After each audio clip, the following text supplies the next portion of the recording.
इरशाद फरमाया कि मेरी हकीकत को मेरे खुदा के सिवा ना कोई नबी जानता है, ना कोई वली जानता है, ना कोई सहाबी जानता है, ना कोई ताबई जानता है, ना कोई तबे ताबई जानता है, ना कोई औलिया अल्लाह जानता है।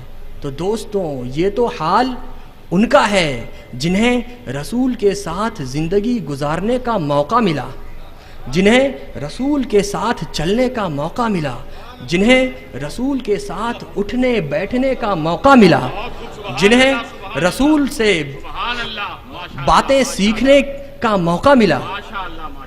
ये तो उनका हाल है कि जब वो कुछ ना समझ सके तो आज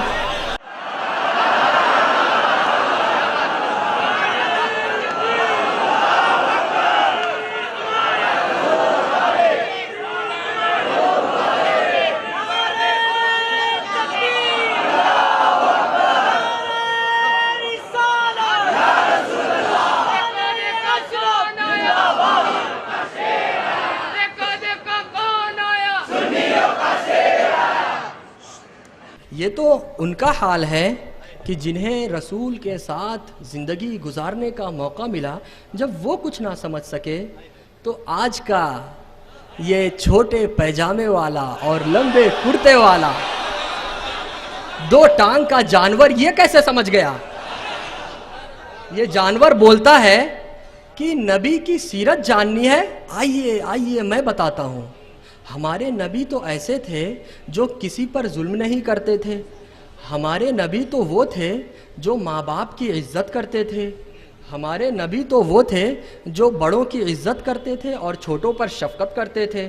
हमारे नबी, ये सब वो बोलते हैं, मैं नहीं बोल रहा हूँ। हमारे नबी तो वो थे जो घर आए हुए मेहमान की इज़्ज़त करते थे, उनकी खातिरदारी करते थे। हमारे नबी तो वो थे जो अपनी तमाम ज़ौजा के साथ बराबर का सलूक करते थे। हमारे नबी तो वो थे जो खूनी रिश्तेदारों को उनका हक़ दिया करते थे। हमारे नबी तो वो थे जो हक़ हलाल का रिज़्क़ खाते थे, कमाते थे। तो मैंने गौर किया कि दोस्तों, क्या ये मेरे नबी की सीरत है? नहीं दोस्तों, ये मेरे नबी की सीरत नहीं है। ये तो एक अच्छे इंसान में पाया जाता है।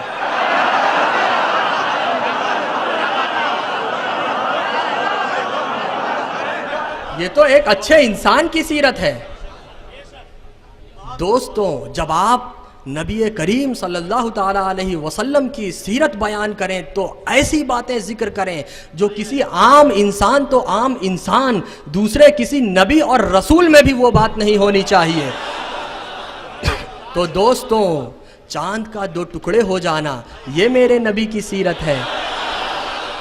डूबे हुए सूरज का पलट आना ये मेरे नबी की सीरत है। कंकरियों को कलमा पढ़ाना ये मेरे नबी की सीरत है। कहकशाओं से गुजरना ये मेरे नबी की सीरत है। एक ही पल में सिदरतुल मुंतहा से आगे जाकर अपने महबूब रब से मुलाकात करके वापस आना ये मेरे नबी की सीरत है।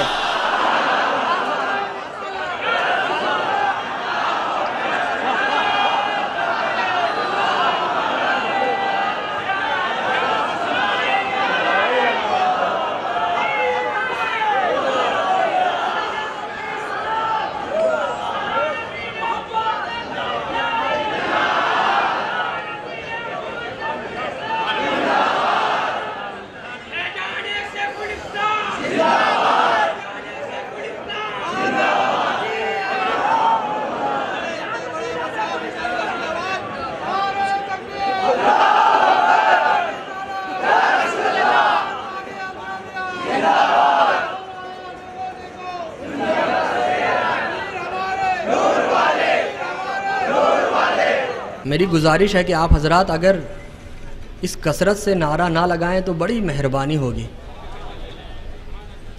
आप समझने वाला है, नारेबाजी वाला नहीं है। जी, हुजूर गाज़ी दौरा ने बजा फरमाया। तो कहकशाओं से गुजरना ये मेरे नबी की सीरत है। क़यामत से पहले, यानी क़यामत आने से पहले जन्नत व दोज़ख का मुशाहदा करना ये मेरे नबी की सीरत है। दोस्तों, मैं ये नहीं कहता कि आप नबी के उठने बैठने, सोने जागने, खाने पीने, आने जाने का जिक्र ना करें? ज़रूर करें। अगर हम उनका जिक्र नहीं करें, आप इन सब चीज़ों का जिक्र ज़रूर करें, लेकिन इनके साथ नबी के मोजज़ात का भी जिक्र करिए। अगर हम नबी के उठने बैठने, सोने जागने का जिक्र नहीं करेंगे तो हमें पता कैसे चलेगा कि सोने के वक्त की दुआ क्या है? हमें पता कैसे चलेगा कि सोने के आदाब क्या हैं? हमें पता कैसे चलेगा कि सोकर उठने पर कौन सी दुआ पढ़ी जाती है? हमें पता कैसे चलेगा कि वालिदैन के साथ कैसा सलूक करना चाहिए? हमें पता कैसे चलेगा कि अपनी बीवियों के साथ कैसा सलूक होना चाहिए? हमें पता कैसे चलेगा कि अपने खूनी रिश्तेदारों के साथ कैसा सलूक होना चाहिए? हमें पता कैसे चलेगा कि हमें पता कैसे चलेगा कि घर आए हुए मेहमान की ज़ियाफ़त होनी चाहिए या नहीं? हमें पता कैसे चलेगा कि हमें अपने बड़ों की इज़्ज़त करनी चाहिए या उनके साथ बेइज्जती से पेश आना चाहिए? हमें पता कैसे चलेगा कि हमें अपने छोटों पर शफ़क़त करनी चाहिए या उन पर जुल्म करना चाहिए? तो दोस्तों, आप नबी के उठने बैठने, सोने जागने का ज़िक्र करिए, ज़रूर करिए, लेकिन इनके साथ ही साथ नबी के मोजज़ात का भी ज़िक्र करिए।